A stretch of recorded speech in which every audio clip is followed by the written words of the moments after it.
नमस्कार। हरियाणा विद्यालय शिक्षा विभाग द्वारा एडुसेट पर प्रसारित आज के इस कार्यक्रम में आप सभी का स्वागत है। आज की प्रस्तुति के अंतर्गत मैं आपके लिए लेकर आई हूँ छठी कक्षा की पूरक पुस्तक बाल राम कथा का पाठ 10 लंका में हनुमान। सबसे पहले हम इस पाठ की व्याख्या करेंगे और उसके बाद इसके MCQs यानी बहुविकल्पीय प्रश्न उत्तर।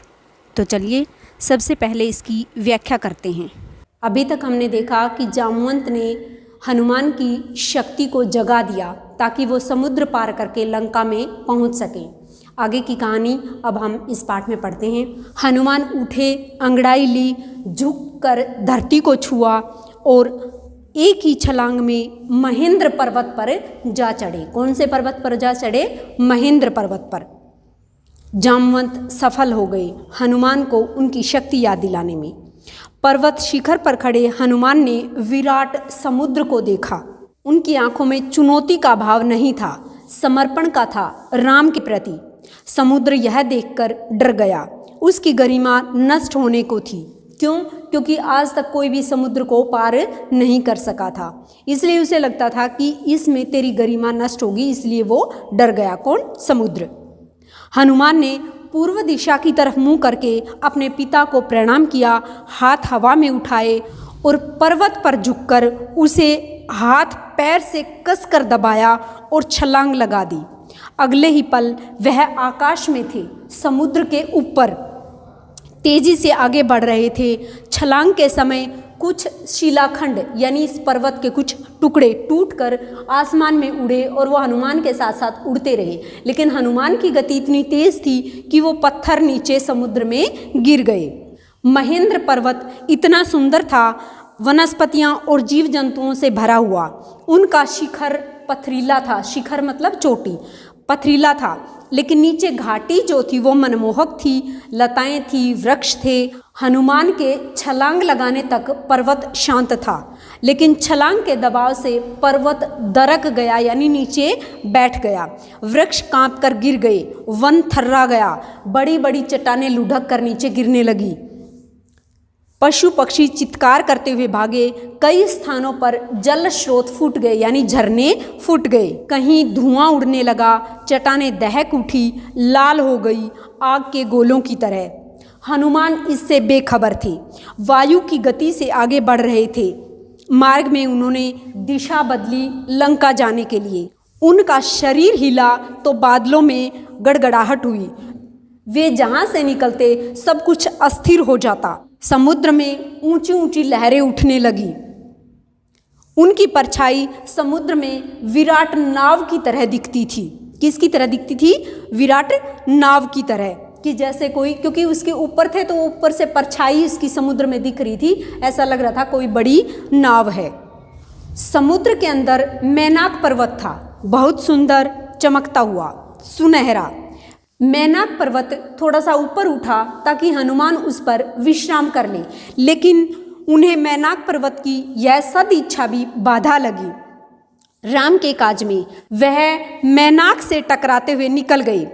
हाथ ऊपरी हिस्से से लगा तो पर्वत का शिखर टूट गया। हनुमान के रास्ते में कई बाधाएं आई। सुरसा राक्षसी आई, सिंहिका राक्षसी आई। जो सुरसा राक्षसी थी उसका शरीर विराट था, वह हनुमान को खा जाना चाहती थी। पवन पुत्र उसे चकमा देकर उसके मुंह के अंदर घुसा और वापस निकल गया। उसके बाद एक और राक्षसी टकराई, उसका नाम सिंहिका था। छाया राक्षसी यानी उसको अगर किसी की छाया दिख जाती थी समुद्र में तो उस छाया को पकड़ लेती थी। सिंहिका राक्षसी ने हनुमान की जो परछाई समुद्र में गिर रही थी उस परछाई को पकड़ लिया। हनुमान रुक गए। क्रुद्ध होकर हनुमान ने सिंहिका को मार दिया और आगे बढ़े। अब गंतव्य दूर नहीं था। दूर क्षितिज पर लंका दिखाई पड़ने लगी, रावण की राजधानी, सोने की लंका। आकाश में उठते हुए कंगूरे, उनकी प्राचीर यानी दीवार। लंका जगमगा रही थी। हनुमान समुद्र के किनारे उतर गए। अब वे लंका को और निकट से देख पा रहे थे। हनुमान को थकान रंच मात्र भी नहीं थी, यानी बिल्कुल नहीं थी। इतनी लंबी यात्रा का उन पर कोई प्रभाव नहीं था। चिंता थी तो केवल एक कि सीता का पता कैसे लगाएं, कैसे पहचानें। लंका नगरी को ठीक से देखने के लिए हनुमान एक पहाड़ी पर चढ़ गए। पहाड़ी पर चढ़कर उसने लंका में दृष्टि दौड़ाई। चारों ओर वृक्ष, सुवासित उद्यान, भव्य भवन, हवा में लहराती संगीत की धाराएं। वे चकित थे। राक्षस नगरी में इतनी सुंदरता, उन्होंने ऐसा नगर पहले कभी नहीं देखा। वह नगर का एक एक विवरण अपनी आंखों में भर लेना चाहते थे ताकि बाद में वह सीता की खोज में काम आए। दिन के समय लंका में प्रवेश करना संभव नहीं था, इसलिए उन्होंने रात की प्रतीक्षा की। शाम ढलने पर हनुमान ने लंका में प्रवेश किया। उनके सामने पहला प्रश्न सीता का पता लगाना था। उस विराट नगर में यह काम इतना आसान नहीं था। वृक्षों, डालियों से कूदते फांदते वह नगर के मध्य में पहुंच गए। राजमहल वही था। उसका अनुमान था कि सीता महल के अंदर होगी। रावण ने उन्हें किसी कोने में छुपा कर रखा होगा। महल में पहरेदार थे, अस्त्र शस्त्र लिए हुए। सबकी आंख बचाकर वह चुपचाप अंदर चले गए। राजमहल विराट था, यानी बड़ा था, वैभवपूर्ण। वे बचते बचाते महल में घूमने लगे, भटकते रहे। रात का समय था, अधिकतर राक्षस सो रहे थे। उन्होंने निकट जाकर एक एक के चेहरे को देखा। सीता जैसी कोई स्त्री उन्हें दिखाई नहीं पड़ी। वे रावण के कक्ष में भी गए। वहाँ रावण था, उनकी रानी मंदोदरी थी, सीता कहीं नहीं थी। न जाने सीता को कहाँ छुपा रखा होगा। यह सोचते हुए हनुमान अंतपुर से बाहर निकल आए। अंतपुर यानी जहाँ रावण का शयन कक्ष था। एक एक करके उन्होंने राक्षसों के सारे घर छान मारे, पशुशालाएं भी देख ली, लेकिन सीता का कहीं पता न चला। सीता के लंका में होने की सूचना पर उसे संदेह नहीं था, पर वह दुखी हो गई। सोचने लगे, रावण ने अवश्य ही सीता को कहीं छिपा दिया है, किसी गुप्त स्थान पर, लेकिन मैं उन्हें ढूंढ निकालूंगा। उनसे मिले बिना मैं नहीं जाऊंगा। अंतपुर से बाहर निकलकर हनुमान ने रावण का रथ देखा। स्वर्ण रथ यानी सोने का रथ, रत्नों से सजा हुआ। वे चकित रह गए। तभी उनका ध्यान अंतपुर के साथ लगी हुई अशोक वाटिका की तरफ गया। वहाँ अशोक के ऊंचे ऊंचे वृक्ष थे, आसमान को छूने को आतुर। हनुमान दीवार लांघ कर अशोक वाटिका में पहुंच गए। लंका में एक यही स्थान था जहां उन्होंने सीता की खोज नहीं की थी, क्योंकि उन्हें लगता था कि वाटिका में रावण सीता को नहीं रखेगा। हनुमान में निराशा घर कर रही थी। वे एक वृक्ष पर चढ़कर बैठ गए। दिन चढ़ आया था, ऐसे में नीचे उतरना उचित नहीं लगा। पेड़ घना था, वे वहीं छुप कर बैठ गई। उन्हें वहाँ से सब कुछ दिखता था, लेकिन उन्हें वहाँ कोई नहीं देख सकता था। रात हो आई थी। अचानक वाटिका की एक कोने में उन्हें अट्टहास सुनाई दिया, यानी जोर जोर से हंसने की आवाज़ सुनाई दी। वे राक्षसियाँ थीं। हनुमान उधर देखने लगे। एक वृक्ष के नीचे राक्षसियों का एक झुंड था। वे किसी बात पर ठहाके लगा रही थी। हनुमान को लगा कि वे सीता पर हंस रही होंगी। वह पेड़ से चिपककर नीचे की डाली पर आ गए। ध्यान से देखा, राक्षसियों के बीच एक स्त्री बैठी थी। चेहरा मुरझाया हुआ, उदास, दयनीय, दुर्बल, शोकग्रस्त। यही माँ सीता है, उन्होंने मन में सोचा, और उनके मन में कोई संदेह नहीं रहा। राक्षसियाँ वहीं थी, हट नहीं रही थी। हनुमान उतावले थे सीता से मिलने के लिए, पर नीचे उतरने में डर था, उन्हें स्वयं के लिए भी और सीता के लिए भी। तभी उन्होंने रावण को आते हुए देखा, राजसी ठाठ-बाट में। हनुमान सीता से भेंट किए बिना नहीं लौटना चाहते थे। उन्होंने सोचा कि अगर मैं ऐसे ही लौट गया तो राम को क्या मुंह दिखाऊंगा। परंतु उन्हें नीचे उतरने का अवसर ही नहीं मिल रहा था। वे डाल से चिपककर पेड़ पर ही बैठे रहे, सांस रोककर रावण के जाने की प्रतीक्षा करने लगे।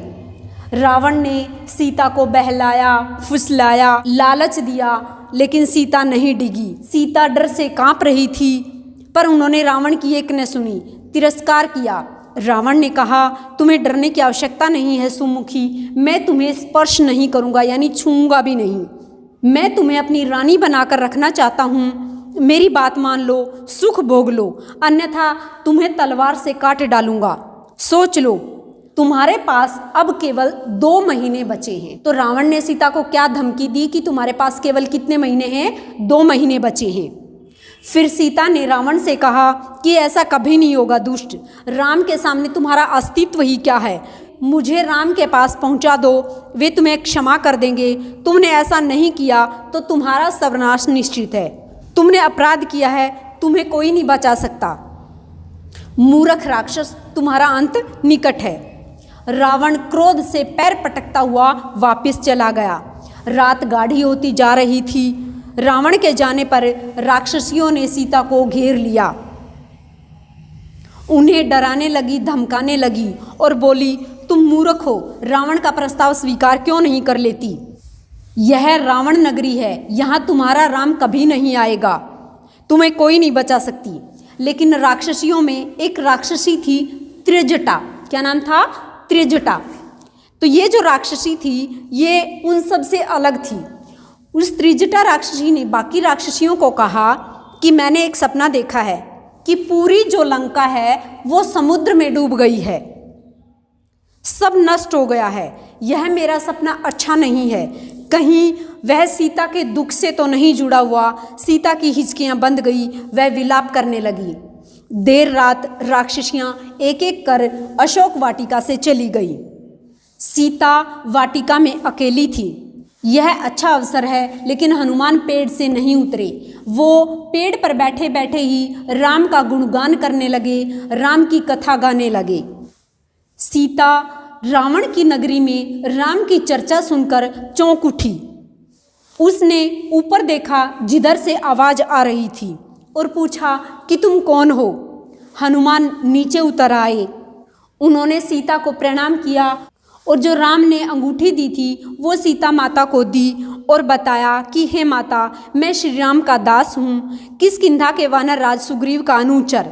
उन्होंने मुझे यहाँ भेजा है आपका समाचार लेने के लिए। हनुमान को लेकर सीता के मन में अभी भी शंका थी। उन्होंने पर्वत पर फेंके आभूषणों की याद दिलाकर सीता माता के संदेह को दूर किया। सीता ने राम का कुशल क्षेम पूछा, कई प्रश्न किए। हनुमान उन्हें कंधे पर बिठाकर राम के पास ले जाना चाहते थे। सीता ने कहा, यह उचित नहीं होगा पुत्र, पकड़े गए तो मेरा संदेश भी राम तक नहीं पहुंच पाएगा। हनुमान ने सीता से विदा ली। वह पूरी सूचना तत्काल राम के पास पहुंचाना चाहते थे। चलते समय सीता ने एक आभूषण हनुमान को दिया। उनकी आंखें नम थी। हनुमान ने कहा, निराश न हो माते, श्री राम 2 माह में यहाँ अवश्य पहुँच जाएंगे। हनुमान राम के पास लौटने को तैयार थे। उत्तर दिशा की ओर जाना था, पर वे कुछ सोचकर रुक गए। उन्होंने रावण का उपवन तहस नहस कर दिया, अशोक वाटिका उजाड़ दी, वृक्ष उखाड़ दिए, विरोध करने वाले सभी राक्षसों को मार दिया। रावण के कई महाबली मारे गए। हनुमान से लड़ते हुए रावण का पुत्र अक्षय कुमार भी मारा गया। रावण का कौन सा पुत्र मारा गया? अक्षय कुमार। राक्षस भागे भागे राजमहल में गए और उन्होंने रावण को इसकी सूचना दी कि एक वानर ने अशोक वाटिका में उत्पात मचा रखा है। रावण तिलमिला गया, उसके क्रोध का ठिकाना न रहा। उसने मेघनाथ को भेजा, अपने सबसे बड़े बेटे को। मेघनाथ कौन था? रावण का सबसे बड़ा बेटा। और उसको कहा कि उस वानर को पकड़कर मेरे सामने लाओ, उसने जघन्य अपराध किया है। मेघनाथ ने हनुमान से भीषण युद्ध किया। वह इंद्रजीत था, यानी उसने इंद्र को जीत लिया था, इसलिए मेघनाथ का दूसरा नाम क्या था? इंद्रजीत। उसने आखिरकार हनुमान को बांध लिया। राक्षस उन्हें खींचते हुए रावण के दरबार में लेकर गए। शक्तिशाली रावण सिंहासन पर बैठा था। उसके सेनापति ने पूछा, कौन हो तुम? किसने तुम्हें यहाँ भेजा है? हनुमान के मन में भय नहीं था। उन्होंने कहा, मैं श्री राम का दास हूँ, मेरा नाम हनुमान है। आप श्री राम की पत्नी सीता का हरण करके ले आए हो। मैं उन्हीं की खोज में आया हूँ, उनसे मैं मिल चुका हूँ। आपके दर्शन करना चाहता था, इसलिए उत्पात करना पड़ा। इसमें मेरा कोई अपराध नहीं है। दंड के भागी तो वह राक्षस हैं। उन्होंने मुझे रोकने का प्रयास किया। क्रोध में रावण हनुमान को मारने उठा। तभी उनके छोटे भाई विभीषण ने उन्हें रोक दिया। रावण के भाई का क्या नाम था? विभीषण। और उन्होंने कहा, आप नीतिवान हैं राजन, नीति के अनुसार दूत का वध अनुचित है, आप उसे कोई और दूसरा दंड दे सकते हैं। हनुमान ने रावण को पुनः प्रणाम किया और कहा, मेरा एक निवेदन है, आप सीता को सम्मान सहित लौटा दें, इसी में आपका कुशल है। धनुर्धर राम से आप युद्ध नहीं कर पाएंगे। रावण ने हनुमान के पूंछ में आग लगाने की आज्ञा दे दी। राक्षसों ने आग लगा दी। जलती हुई पूंछ के साथ उन्हें पूरे नगर में घुमाया गया। राक्षस ठिठोली करते रहे। इसी बीच हनुमान ने बंधन तोड़ दिए और एक भवन पर चढ़कर उसमें आग लगा दी।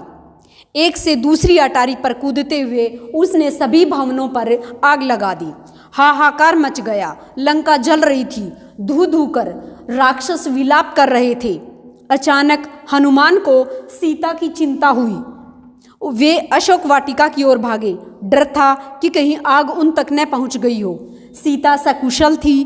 पेड़ के नीचे बैठी हुई आग से अप्रभावित, यानी वहां तक आग नहीं पहुंची थी। हनुमान ने उन्हें प्रणाम किया, आशीर्वाद लिया और उत्तर दिशा की ओर चल पड़े, राम के पास। दूसरे तट पर सभी हनुमान की प्रतीक्षा कर रहे थे। अंगद, जामवंत और अन्य वानर आते ही सब ने हनुमान को घेर लिया। हनुमान ने संक्षेप में लंका का हाल सुनाया, सीता से भेंट का क्रम बताया और कहा, मैंने उन्हें देखा, बात की, यह समाचार शीघ्र ही श्री राम तक पहुंचना चाहिए, समय अधिक नहीं है। वानर किलकारियां भरने लगे। प्रसन्नता से वानरों का उत्पात बढ़ गया। उन्होंने मार्ग में कई वन उजाड़े, फल खाए और फेंके, दौड़ते हुए चले और किष्किंधा पहुंच गए। राम के पास वानरों को साथ लेकर सुग्रीव वहां पहुंचे। हनुमान ने राम को सीता द्वारा दिया गया आभूषण दिया। राम की आंखों में आंसू आ गए। उन्होंने हनुमान से कई प्रश्न किए, वे कैसी हैं, कैसी रहती हैं, उन्होंने कोई संदेश भेजा है। राम ने पूरी बात विस्तार से कही। राम ने कहा, मैंने उनसे भेंट की, वे व्याकुल हैं, चिंतित हैं, हर समय राक्षसों से घिरी रहती हैं, आपकी प्रतीक्षा कर रही हैं। उन्होंने कहा कि यदि श्री राम 2 माह में नहीं आए तो पापी रावण मुझे मार डालेगा। राम शोक में डूब गए। भाव विह्वल होकर उन्होंने हनुमान को गले लगाया, परंतु अपने आंसू नहीं रोक पाए। अब उनका लक्ष्य स्पष्ट था, लंका पर आक्रमण। समय कम था। सुग्रीव ने युद्ध की तैयारियां तत्काल प्रारंभ करने का निर्देश दिया। वानर सेना इसके लिए पहले से ही तैयार थी, उत्साहित थी। इस बार उन्हें अलग अलग टोलियों में बांटने की आवश्यकता नहीं थी, अलग अलग दिशाओं में नहीं जाना था। सबका एक ही लक्ष्य था, एक ही दिशा थी और वो दिशा थी दक्षिण दिशा। सुग्रीव ने लक्ष्मण के साथ मिलकर युद्ध की योजना बनाई। योग्यता और उपयोगिता के आधार पर सबकी भूमिकाएं निर्धारित की।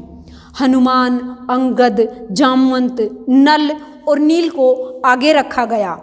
समुद्र पर चर्चा की गई कि उसे कैसे पार किया जाएगा। सेना का हर वानर हनुमान नहीं था, वह एक चुनौती थी। देर रात तक चर्चा का विषय ये समुद्र ही रहा कि समुद्र को कैसे पार करना है। इसी के साथ ये पाठ हमारा समाप्त हुआ।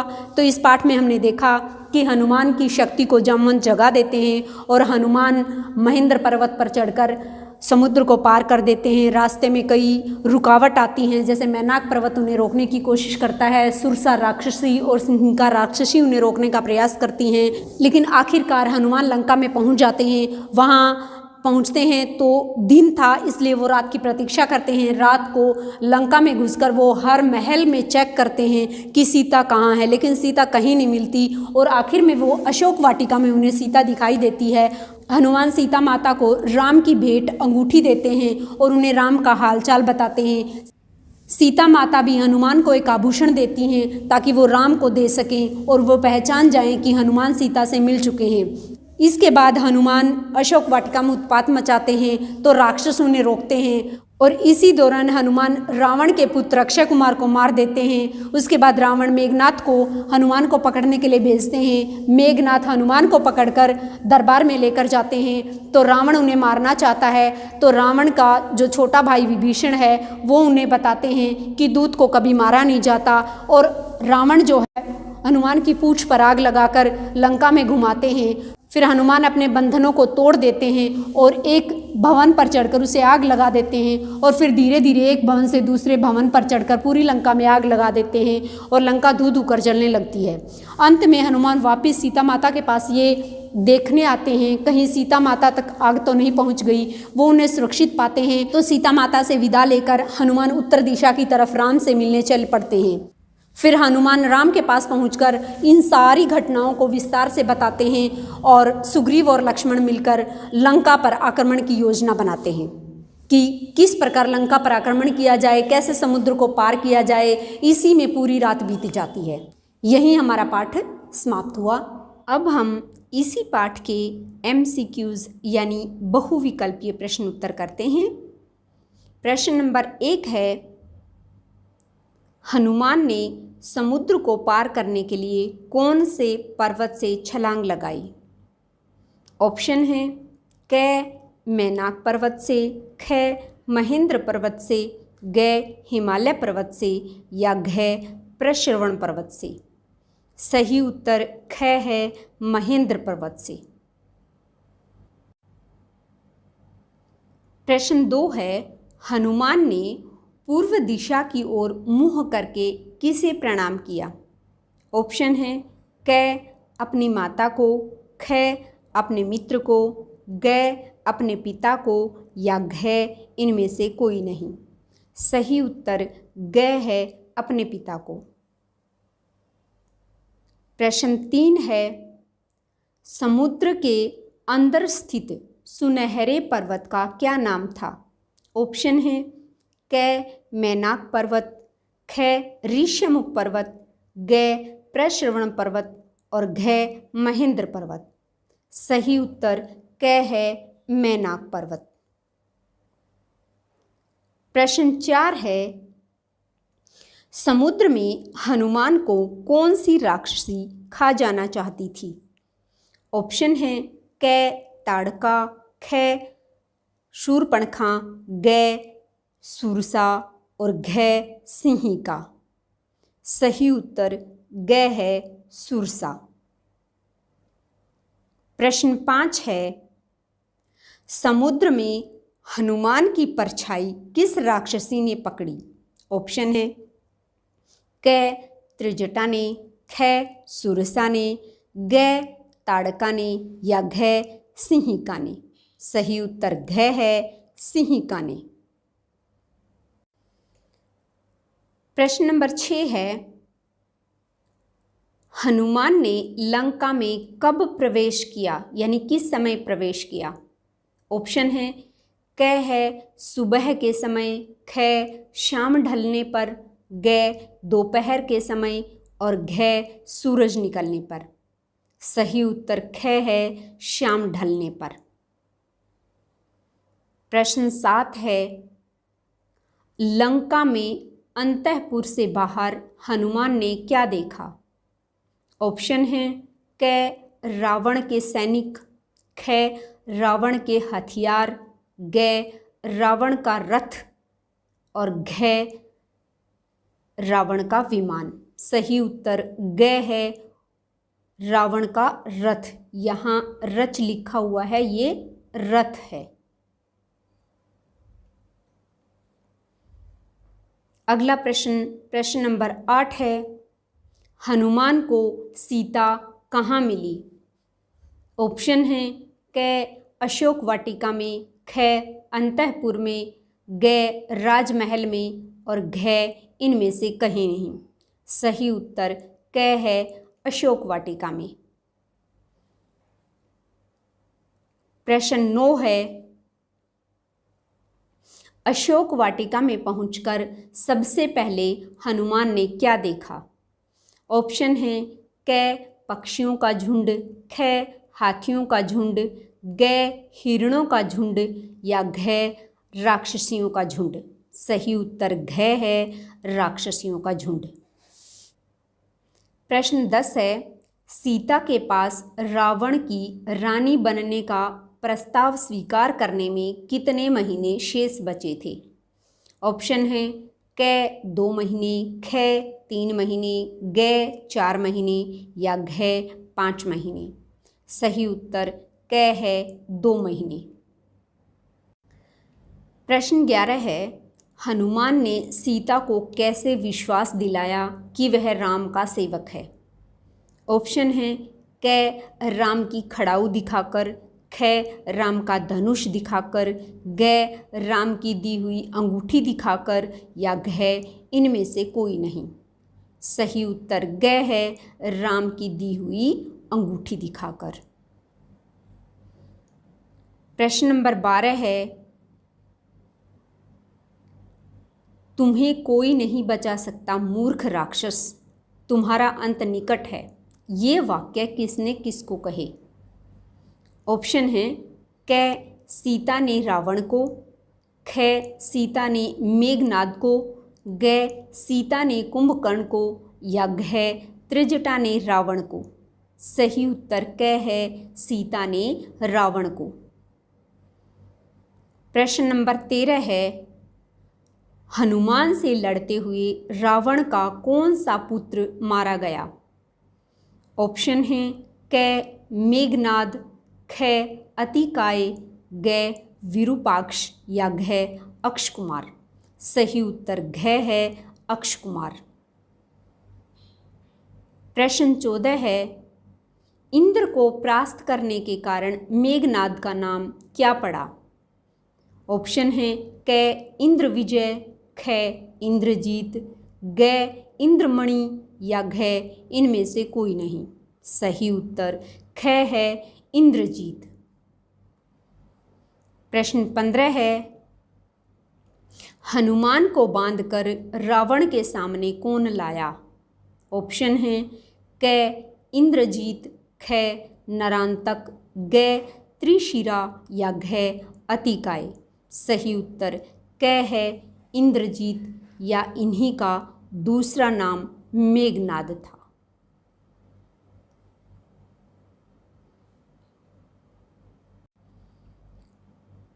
प्रश्न 16 है, रावण ने हनुमान को क्या दंड दिया?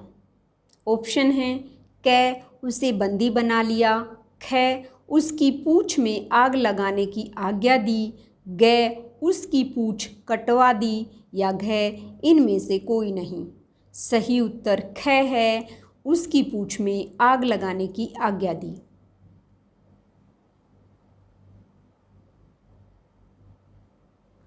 प्रश्न 17 है, सुग्रीव ने किसके साथ बैठकर युद्ध की योजना पर विचार किया? ऑप्शन है क राम के साथ, ख अंगद के साथ, ग हनुमान के साथ या घ लक्ष्मण के साथ। सही उत्तर घ है, लक्ष्मण के साथ। और इसी के साथ हमारी आज की ये वीडियो समाप्त हुई। धन्यवाद।